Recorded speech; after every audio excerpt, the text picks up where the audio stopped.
Hey, what's going on, everybody? It's your boy Big Murph. I'm live in the flesh today, okay? You can see my face. I know a lot of the videos that I made previously about the Mini Cooper, you haven't really got to see who I am, but it's me, this is me. And I'm making this video especially for you guys today because this is going to be one of the last videos I'll be doing regarding tuning the ECU. I finally perfected the tune on my car that goes with my particular setup, and it took me a while to do this because I started tuning ECUs without knowing how to do it at all.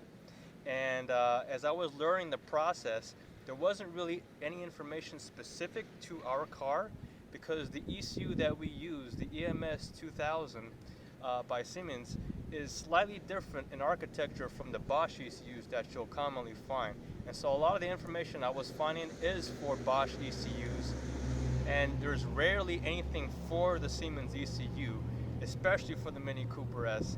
So I had to learn basically any little bits I can get from anywhere online, including any forums. I had to piece them all together, and I finally understood it.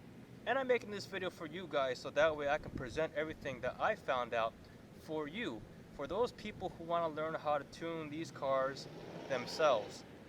Now, one of the things I wanted to clarify from the previous video I made was that I had a comment that I made regarding the ECU tuning world where I kind of said that I thought that the prices were kind of extravagant, and I had a comment made by one of the members who claimed that I was not using the right term. But I wanted to clarify this for everybody, especially for that person who sent me the comment, because when he made that comment, he did not understand where I'm coming from, and I want to be 100% clear with my viewers out there. I come from a background where I had to work to get everything in life, and it's very tough for me to just throw away $200, $300 for a tune for a service that usually takes professionals maybe not even 2 or 3 hours to convert your entire file to a tuned file. That was actually the #1 issue that pushed me to learn how to tune these ECUs. Now, don't get me wrong, I am in no way trying to bash ECU tuners or the tuning world itself. I totally understand why they charge the fees that they do to perform this service. It's because it's really difficult. I mean, they have to learn the ins and outs of pretty much every car that they tune, and they also have to build the entire library, or we call it in Windows the map pack. That is basically a definition of where each of the maps occur in the file. When you open up the file in Windows, like I showed you in all of my videos, it does not come with that piece of information.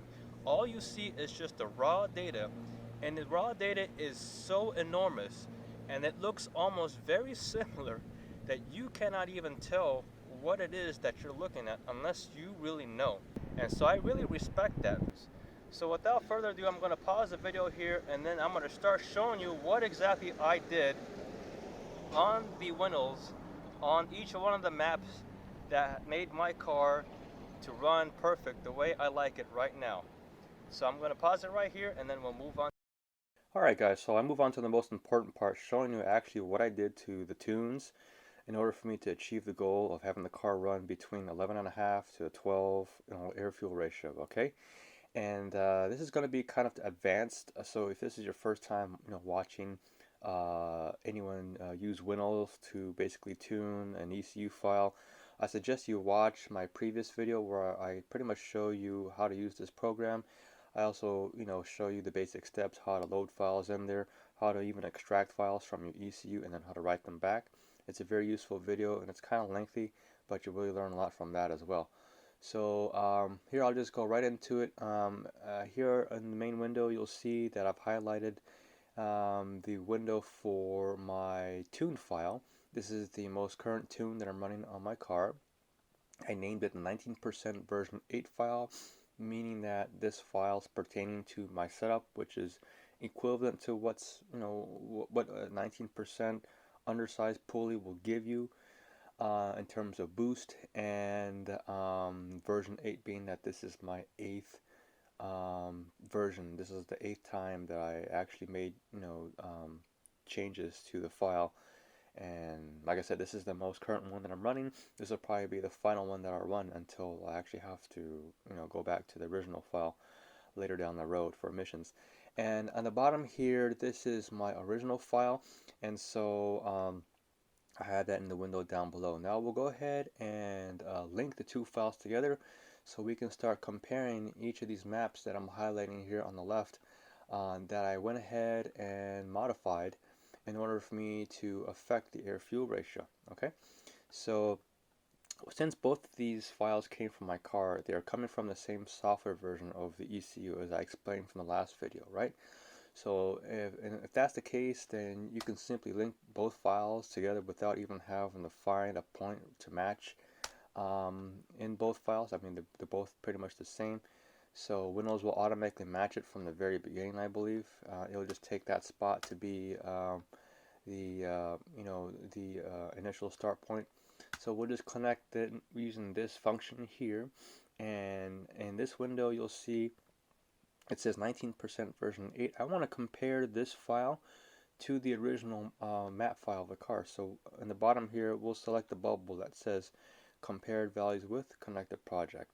On the right hand side we'll set it up to where the original file just compares to itself, and by doing so, what this will do is this will link both files together in a way where once I scroll down, the file, I can easily see in the tuned file where changes were made, and it will be highlighted either in red or in green. If the color is in red, that means that values have been increased compared to the file that it's comparing to. In this case, the values are increased in comparison to the original file, which is down below, the file that it's comparing to. So that's just how this works. So the first map I went ahead and I modified. It will be actually in this fuel table. I didn't really touch anything in the boost, and I didn't touch anything in the engine roughness because they really didn't do anything for me, so I actually just left them alone.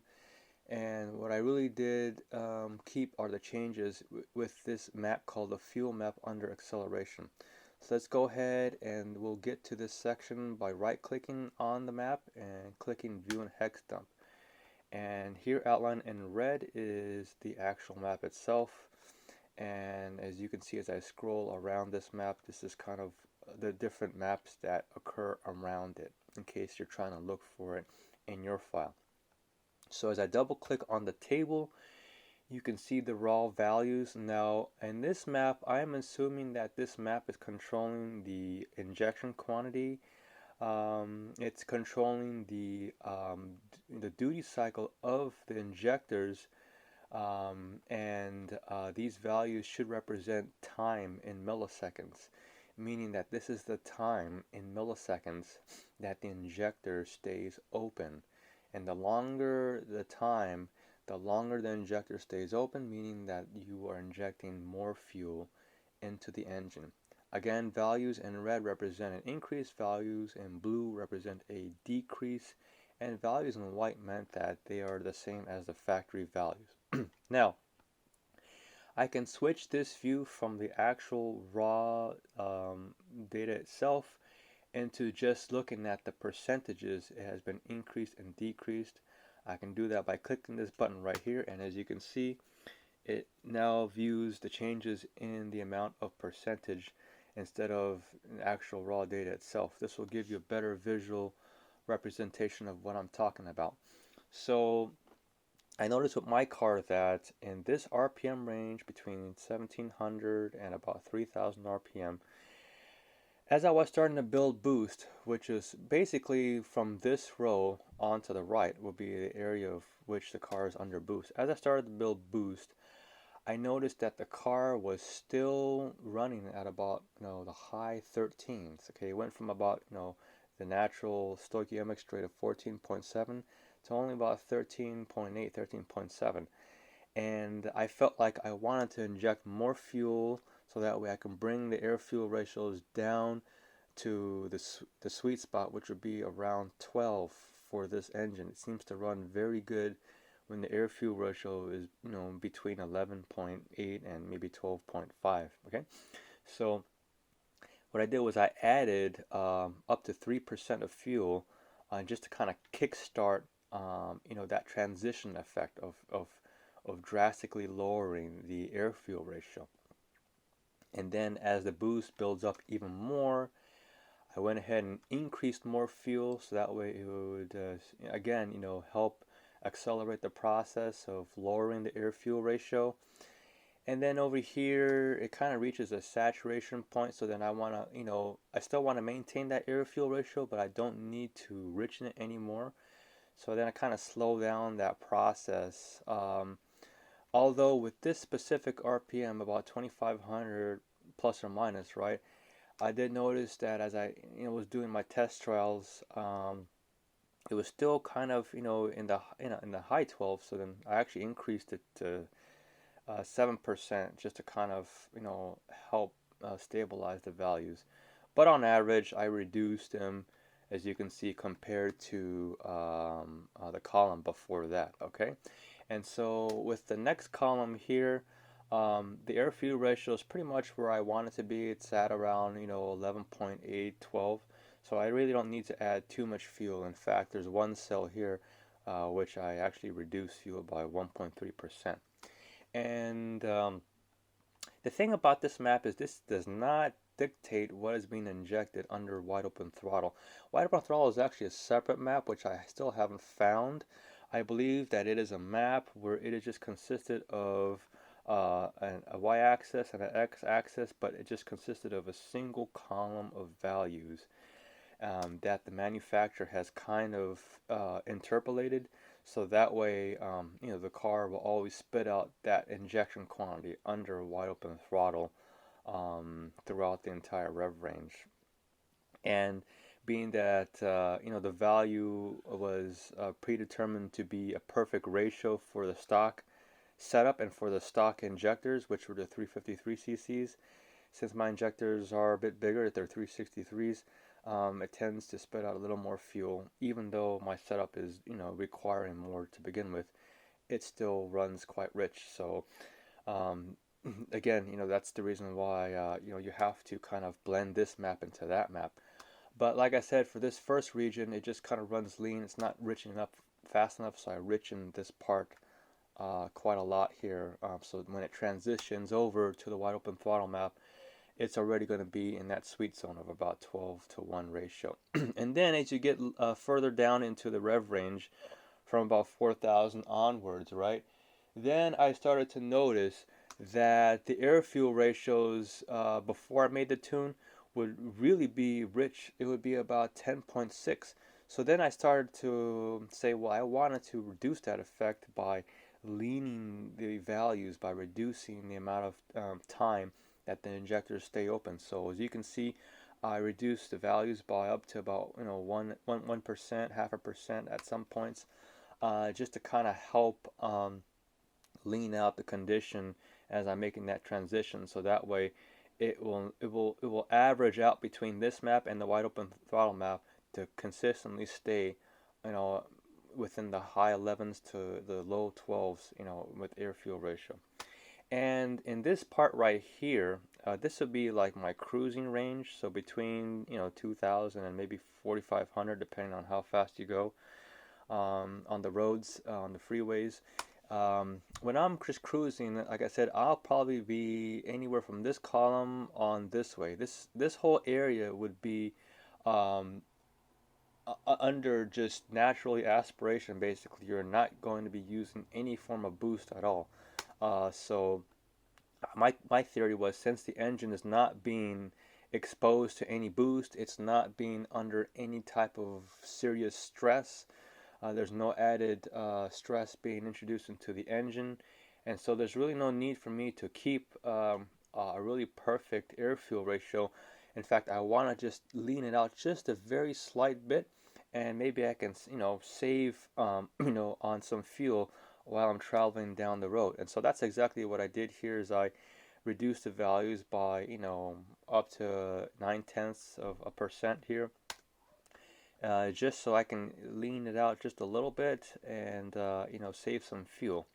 And so pretty much that's just what I did with this map. Again, it works for my setup with your setup, you can see what the effects will be, and you can go from these values and adjust them accordingly to meet your requirements. Okay. The next map here is the fuel enrichment map. We'll go ahead and zoom into that selection here. So this is how the map looks like, and again, I'll explain to you my theory. So we'll open this up, and here is the raw values itself. And my belief with this map is that the ECU will use this map as a multiplying factor to add in more fuel. So let's say if I'm adding in, let's say at this particular cell, I'm adding, maybe like 0.3 milliseconds that the injector is staying open, right?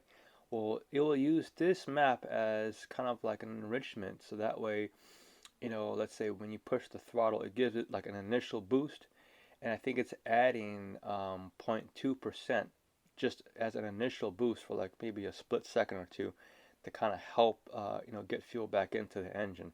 So this is the enrichment map, and that's my understanding about the map. I could be totally wrong, but then again, I went ahead and I increased the values here. I didn't do it by percentage, I actually did it by whole number values. If you see the percentage, they're kind of wild. Some of them are increased by up to 80%. Average I think is about 50%. But I did it by whole numbers, so I just added like 0.01 to the value, right? And so forth. And it seems to work fine for me. The car responds very well to this change, and I like it, so I went ahead and I kept these values. And we'll go on to the next map here. This is for the RPM limiter. As you can see, I will zoom into this area now. This is how it looks like right here in the window. It's a very small section. You're going to have to zoom in quite a bit here to kind of see it, so maybe go up to 800 times. Zoom on the x-axis here, and you can see this is how it looks like. It's just kind of like a ramp. This part may actually be something else too. I don't know what this is, but I never touched that. This part was actually the only part that was provided to me in one of the forums that I was digging around online, and a few people had attested to this, and so I just played around with this part, and it seems to work. It seems to respond. So the way this map works is basically when you highlight this, you'll see there's notation that pops up. There's a global factor that you have to use to get the RPM values, which is 219 into 32. Okay, that'll give you what the RPM factor or what the RPM value is equated to be. So in this case, the stock rev limit is about close to 7,000 RPM.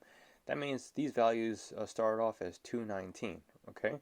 But because I'm making more power, I feel like I need to extend my rev range. I need to have more access, to be able to rev out. But there's a caveat to that, and many members on the forums are saying that, first of all, the engine is not mechanically inclined to handle more than 7,500 RPM without upgrades to like your rotating assembly. So you'll need stronger connecting rods. Of course, you'll need probably like a perfect surface crank and bearing, and you'll probably need upgrades to your head assembly, better valve springs and so forth, right? Even better valves probably. So it's not really recommended to rev past this. But another thing too is that I don't really make much more power past about maybe 72, 7300, and so I set this a little bit higher than that to kind of offshoot it just a little bit.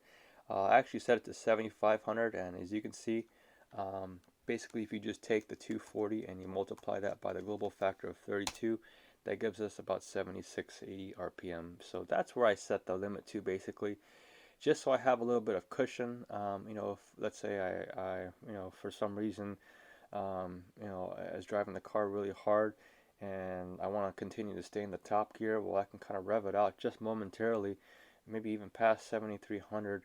Just momentarily, so I can just get that extra edge, and then I have that cushion, I have that buffer.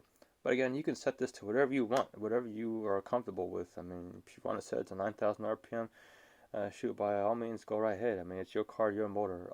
I cannot tell you what to do, but I'm just showing you what I did and kind of the theory of why I'm doing it. So that's that part there. The next thing I also tuned was the specified throttle duty cycle. Now let's zoom into this part so you can see how it looks like. This is the map right here. We got to zoom out, of course, because we're just extremely zoomed in. So again, here is the map. This is how it looks like. As you can see, the only changes I made was to the very end of the map. And basically what this map is controlling is how fast your throttle body is opening, okay, in relationship to how far you're pushing down on the gas pedal itself. So the further down you push on the gas pedal, as you can see, the more and more that your throttle body is opening. And this map, if you can see the values, I've looked online, and a lot of pictures are showing like these same values, and what I think is that these values are representing an angle in degrees. So this is how far of an angle that the throttle plate is opening at any given position of, you know, the gas pedal as you're pushing it down. So as you're going from 0% to 50% to 100%, now this is pretty much the profile at which your throttle body is going to be opening. And I noticed from the factory that once it gets past about 85-88%, it's still not even at 100% it's opening. It's like way before that. You know, I think the values were like at, you know, only 70% when you're 96%, you know, pushed down on the gas pedal. By the way, 100% down is not 100 for the angle. The maximum angle the throttle body opens, from what I read online, is 81.76 degrees. So that's pretty much at 100%. So then I just kind of, you know, accelerated that process by making, you know, the last two rows a lot larger in values. So that way, once I get past about 80% pushing the gas pedal, you know, I want pretty much the car to be at 100% wide open throttle almost. So we go ahead and accelerate that effect by increasing these values here. And like I said, the car responds good to that modification as well. So I kept that as part of my tune. The next thing that I tuned was the spark maps. We'll start with this one. This is the spark advanced during acceleration. We'll zoom into this part of the actual file. So this is how it looks like right here. In fact, a lot of your timing maps occur around this area. So when you start to see your graphs looking like this, then you know you're pretty much in an area where, you know, a lot of your timing maps could be found. Fortunately, these were like the only three that I was able to determine to actually work.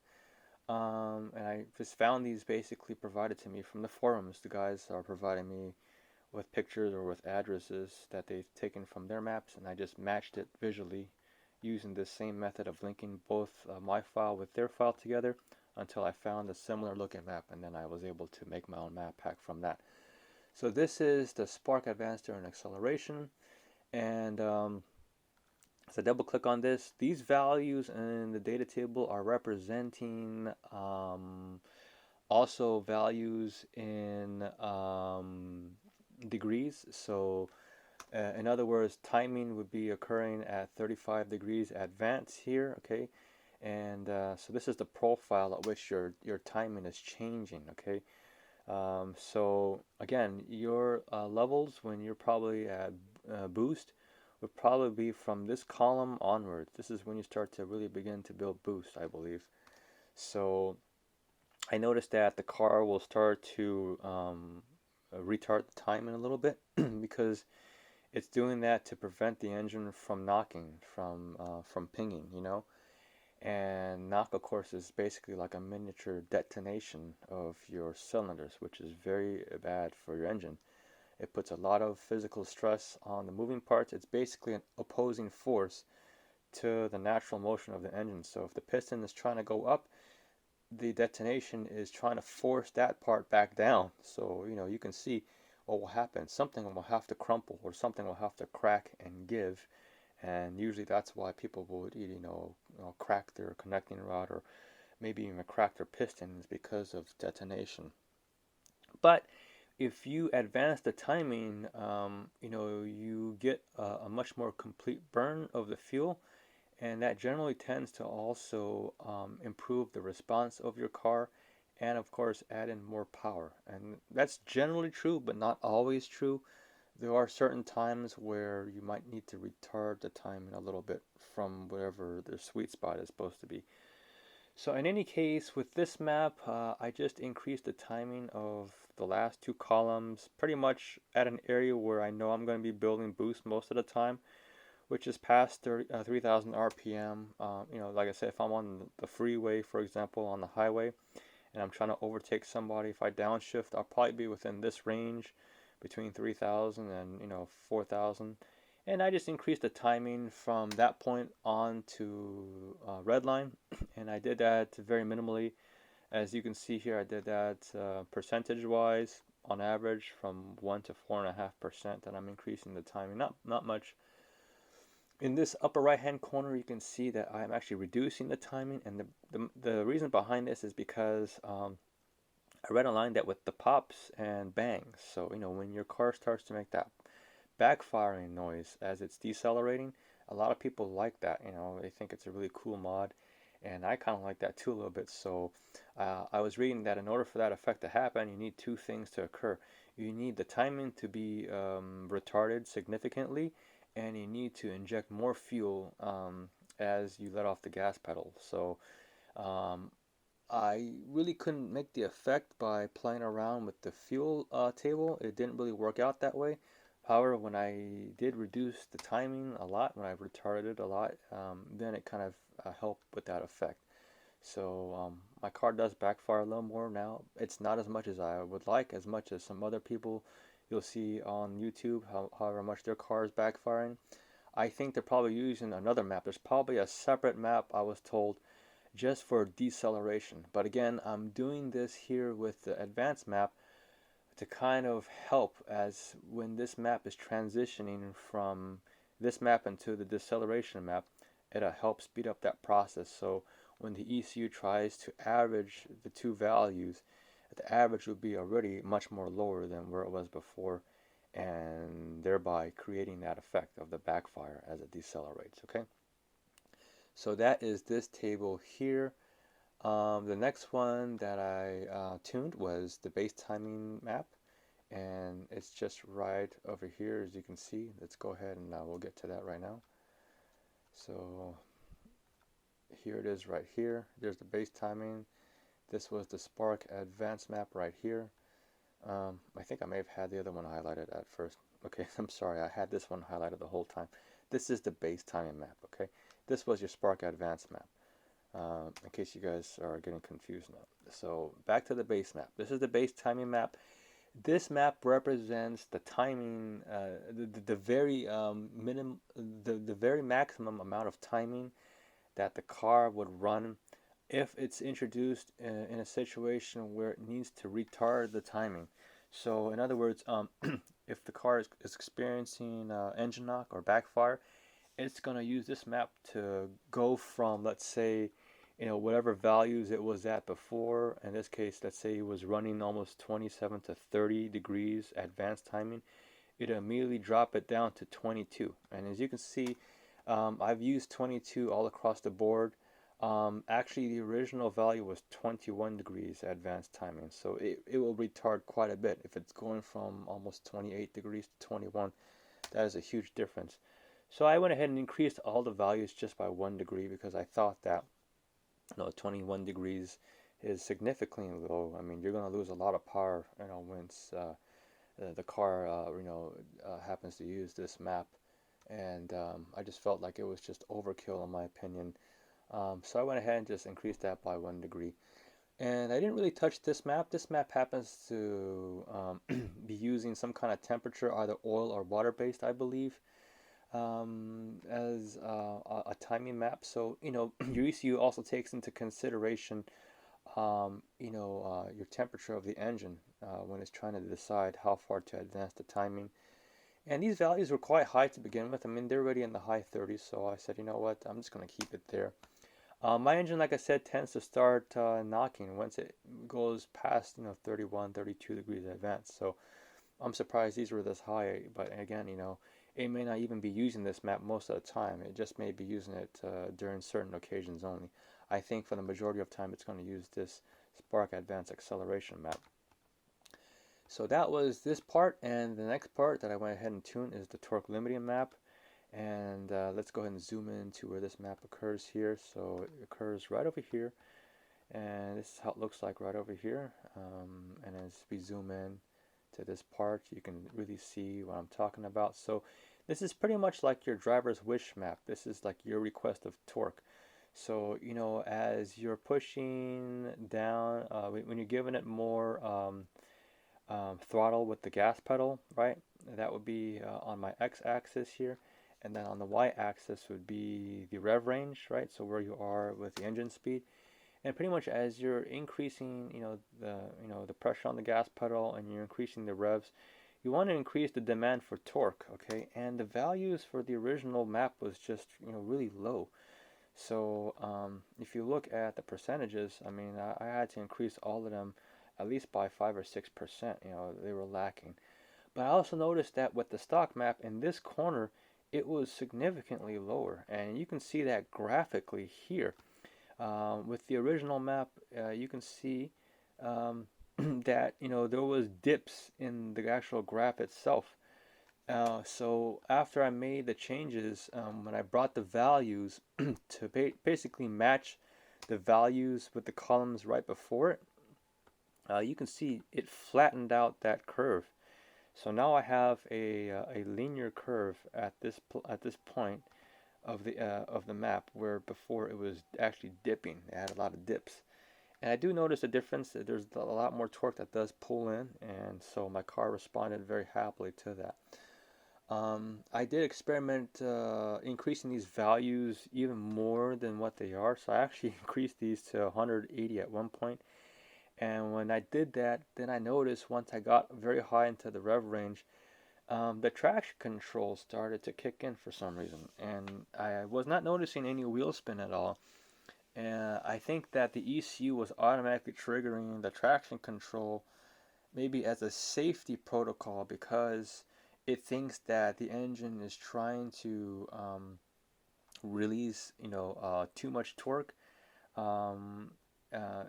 And it thinks that it cannot handle that amount of torque pretty much. So it was starting to kick on the traction control, and I found that kind of strange. So I had to reduce them all, and I found that these values are pretty much the maximum values that I feel comfortable running, and the car runs pretty tough, even with those values. And that's pretty much it. There's a whole bunch of other maps that I'm going to include that I found. I think they may have to do with some of these things. Maybe like these could potentially be boost maps, probably. But then again, there really is no limitation on your boost. It's just limited by, the pulley. That's what dictates your maximum boost. And also too with the diaphragm, there's actually a bleed valve diaphragm that helps dictate when your boost will start to kick in, and that's mechanically determined by a spring inside there. That's why some people upgrade the spring. They call it a BV bypass valve spring. And so the stiffer spring that they put in there, that means that the valve stays shut more often. And when it stays shut, it actually keeps the circulation of boost from bleeding out back into the intake. And so this map here, these were identified as some type of a timing map at first when I saw these online in a forum. But then I saw one guy who made a comment saying that those are actually engine roughness threshold values. I'm not sure what an engine roughness is. Maybe it has something to do with knock control, or controlling the detection of detonation. But then again, I really left these maps at its stock value. I did change these values at first, and it made my engine run really weird. Like it was idling pretty much like a locomotive train. It was like really rough. So I went back to the stock values, and I left those maps alone. In here, there could be potential map for your target Lambda values, your target AFR values. Your O2 sensors is reading anywhere between 0 volts and 1 volt, and I think that this map may be having something to do with that detection. So it uses the voltage that it detects from the sensors to determine what the air-fuel ratio is. But then again, as you can see, the values are not consistent. There's some values which are like at 64. This is at 128, and there's no way your O2 sensors will be putting out a signal of 128 volts. So that was kind of the idea I was thinking, but I left this map alone because of this problem. So again, that's probably something you can look further into. Again, this is a similar type of map where instead of using voltage, it's actually using raw values. I was able to scale these down. Here using the global factor to where it produces a number that I thought was the air fuel ratio during just normal cruising loads. So your car normally runs about 14.7, which is the stoichiometric air fuel ratio, while you're just cruising down the road. And I thought this was the map for that. And I wanted to play around with this map, and I was trying to lean out these values to make it that 15. But when I did that, the car ran really weird. So then, I went back to the stock values. Again, you can experiment with this map to see what it does. It may not even do anything beneficial at all for us. There's also a whole bunch of unknown maps what I found. Again, there's another possible Lambda map that you may want to look into. Again, they may have nothing to do with the air fuel ratio values, but I thought maybe it might, because when I played with the conversion factors, the numbers made sense almost to me. But again, you can experiment with that. This I thought would probably be something to do with a wide open throttle map at first, because of the way it looked. When you look at the graph here, it occurred at the very end of this section right here, which to me it almost looks like a fuel map, right? So I thought this was a wide open throttle map, but then again, that was not the case with this. So in any case, I hope that this information was very helpful to you guys. Like I told you at the beginning of the video, this will probably be one of my last videos I do about tuning, because I have pretty much the perfect tune on my car right now. So I'll leave it as that. I do encourage you guys to leave me a comment down below if you find something new, if you discover more maps. A lot of the members can benefit from that, and I also too want to keep building on my map pack later down in the future. But for now, I want to take a break off of this tuning stuff. I need to cash back with daily life. So with that said, please leave a comment, and please hit the like button and subscribe to my channel. And also don't forget to share this video with your buddies and your tuning buddies as well. Okay, so with that, I wish everybody peace and love, and I hope you guys have a wonderful day. Thank you.